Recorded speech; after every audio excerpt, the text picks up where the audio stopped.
Muy buenos días tengan estimados estudiantes. A continuación les vamos a trabajar un poco de la estadística inferencial, algunas de las pruebas estadísticas más utilizadas en las investigaciones educativas y en las ciencias naturales. A continuación vamos a hablar acerca del análisis de varianza o ANOVA.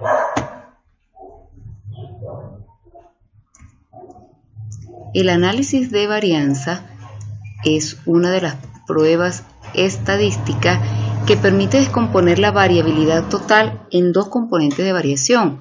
Uno que es debido a un factor en particular estudiado que tiene que ver con la variación entre los grupos y otro que es debido al azar y esa variación la podemos observar dentro de los grupos. Más adelante veremos unos ejemplos al respecto. Tenemos dos tipos de análisis de varianza. El primero es el de una vía y el otro es el de dos o más vías. También lo van a conseguir como factores. En el caso de una vía, la variación de interés es el efecto que pueda producir el tratamiento. Y en el caso de dos o más vías, estamos trabajando con dos variables independientes y sus interacciones, mientras que en una vía solo trabajamos con una variable independiente. ¿Cuáles son los supuestos? Existen unos supuestos o unas características que son condicionantes para que se cumpla el análisis de varianza. Estas son que debe existir normalidad, una aleatorización, homogeneidad de las varianzas, que esta la vamos a determinar por medio de la prueba de Leven, y una independencia entre los grupos. Esto nos va a permitir establecer que estamos en presencia de un análisis de varianza. La homogeneidad de varianza, como se los mencionaba, la vamos a determinar mediante la prueba de Fisher o de Leven, donde vamos a observar la varianza entre los grupos y dentro de los grupos. ¿Cómo es el contraste de hipótesis en el caso del análisis de varianza?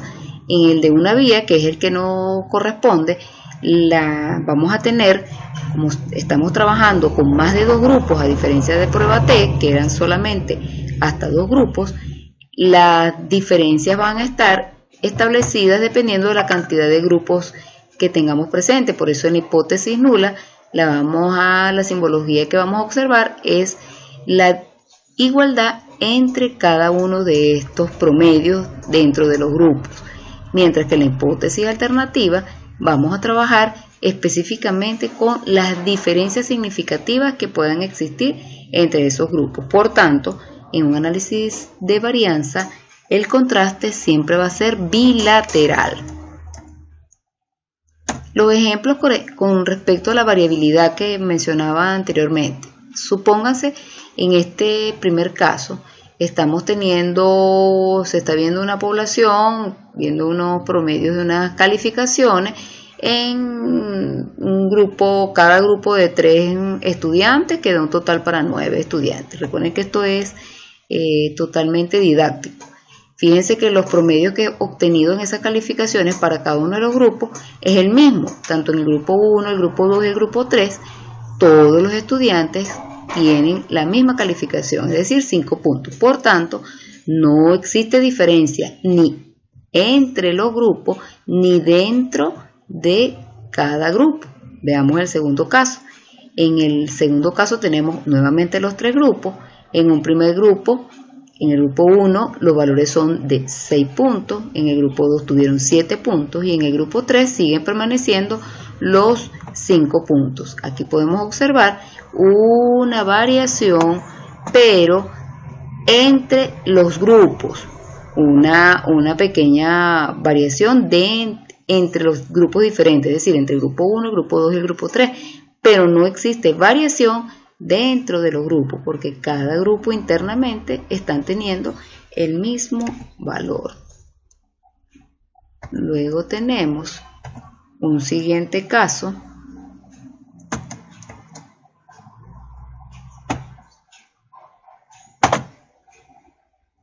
Luego tenemos un siguiente caso donde podemos observar que dentro de los grupos, dentro de cada grupo, vamos a obtener valores diferentes de esas calificaciones. Por ejemplo, en el grupo 1 tenemos un estudiante con 5 puntos, otro con 4, otro con 6, en el grupo 2 igualmente, uno con 9, uno con 7, uno con 8, y en el grupo 3 uno con 8, uno con 9 y uno con 5. Aquí existen efectos aleatorios, es decir, vamos a ver una variabilidad dentro de los grupos, que es la variabilidad intragrupo, pero también se va a observar una variabilidad entre los grupos, intergrupo. Esto debe ser significativamente grande respecto a la variabilidad intragrupos. Vamos a ver un ejemplo para poder observar, un ejemplo práctico para poder observar exactamente cómo funciona esta prueba estadística. Dice así: se llevó a cabo un experimento para comparar el efecto de las 4 dietas en el nivel de colesterol de hombres normales y se obtuvieron los siguientes resultados.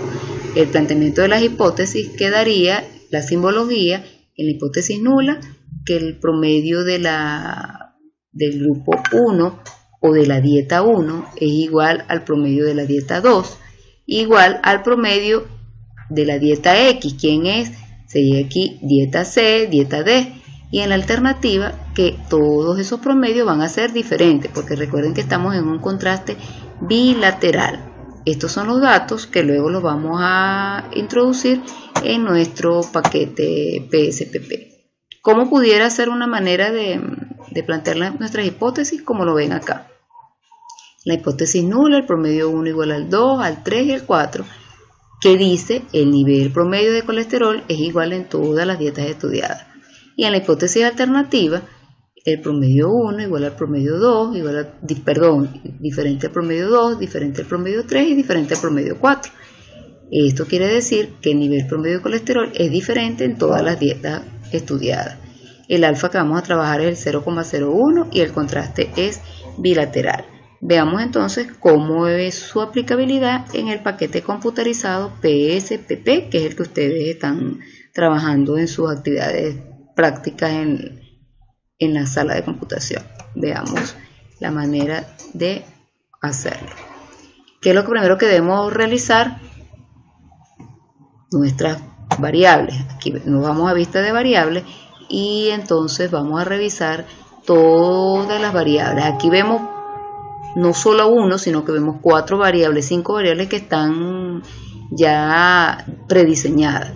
Pero nos interesa, por lo pronto, solamente estas 2 variables. La de las dietas, que es una variable, es la variable independiente de nuestro experimento y ya la hemos clasificado con sus respectivas etiquetas de valor. ¿Ves? Como aparece acá, dieta 1A, la dieta 2 es la B, la 3 es la C y la 4 es la D. Luego tenemos, y aquí su medida es en escala nominal. Luego tenemos la variable colesterol, que no le aplicamos ninguna etiqueta de valor, solamente le quitamos los decimales y nos queda una medida de escala.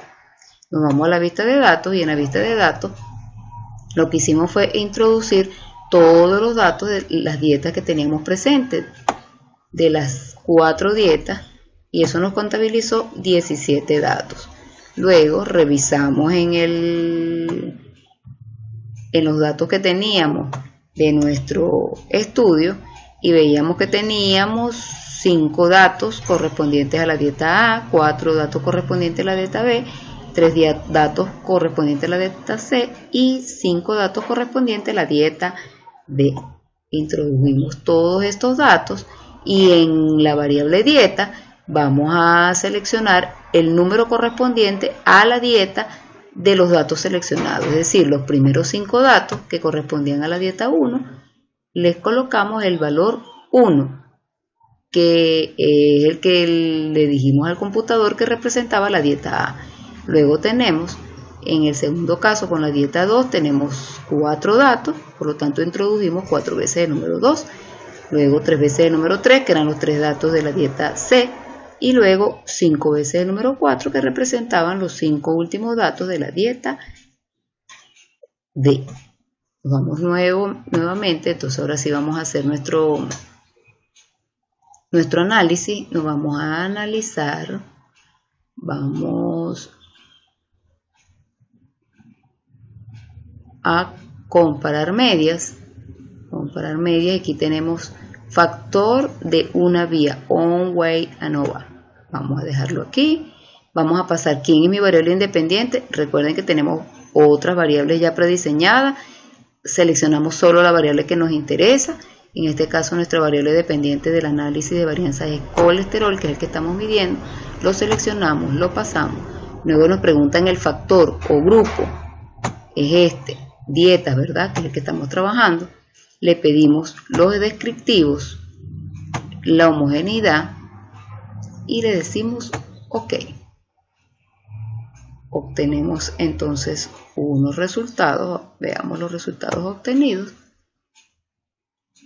Nos da un primer cuadro donde nos ofrece todos los descriptivos obtenidos, los estadísticos para la variable dependiente colesterol, en cada caso por dieta, su promedio, desviación, el error, los intervalos de confianza, tanto el límite inferior como superior, y los valores mínimos y máximos para cada una de las dietas. El total de N, que es 17, la media de los valores por cada grupo, y este último de acá es los valores correspondientes entre los grupos. El estadístico del Leven, que es el estadístico donde nosotros vamos a comprobar si estos grupos son homogéneos, que es lo que queremos saber, si son homogéneos todos estos grupos antes de haber aplicado el tratamiento. Y en este caso vemos un valor de 0.356, que evidentemente es mayor a un alfa de 0,01. Eso nos indica, con este valor del Leven de 1.18, que los grupos sí son homogéneos. Cuando este valor, lo importante para determinar que los grupos son homogéneos con este estadístico del Leven, es tener claro y recordar siempre que este valor de P para el estadístico del Leven siempre debe ser mayor a el alfa establecido. En este caso nuestro alfa fue de 0,01. Luego nos vamos acá, ya este es el análisis de varianza como tal, y aquí nos están dando entonces cuál es el valor de P o la significancia que hubo de este estudio, con los valores entre los grupos e intergrupos. Si observamos este dato acá, podemos darnos cuenta que nos dio 0,102, que nos indica que es un valor mayor a alfa, 0.102. Por lo tanto, según esta regla de decisión, si el valor de P es menor a alfa, se rechaza la hipótesis nula, y si el valor de P es mayor a alfa, no se rechaza la hipótesis nula. En este caso en particular, no rechazamos la hipótesis nula. Por tanto, concluimos con un 95% de confianza que no existen pruebas suficientes para demostrar que las medias de la población sean diferentes. Por tanto, se infiere que las dietas estudiadas no pudieran tener efecto en el nivel promedio de colesterol de valores normales.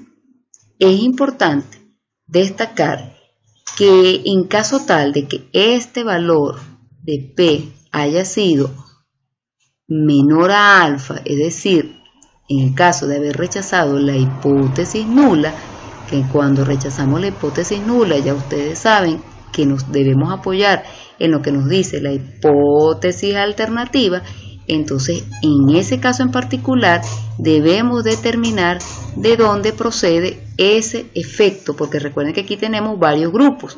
El decir que no rechazamos rechazamos la hipótesis nula, solamente hasta aquí diríamos que existen diferencias significativas, pero necesitamos ir un poco más allá. ¿Y cómo vamos más allá? Para saber dónde existe esa verdadera diferencia, es decir, en este caso en particular, cuál de esas dietas es la que está ejerciendo ese efecto sobre el nivel promedio de colesterol de esos valores de esos hombres que fueron sometidos a esa dieta. Entonces debemos proceder a aplicar unas pruebas que se llaman a posteriori o pruebas post-hoc. Estas pruebas, para determinar quién es el que ejerce, cuál es el grupo que ejerce el efecto preponderante, podemos realizarlas preferiblemente con el paquete computarizado SPS. Pues lamentablemente el paquete PSPP, que es el paquete que ustedes manejan en nuestra sala de computación, no nos permite llegar a esa parte de los resultados. Hasta aquí pues llegamos a lo que corresponde al análisis de varianza.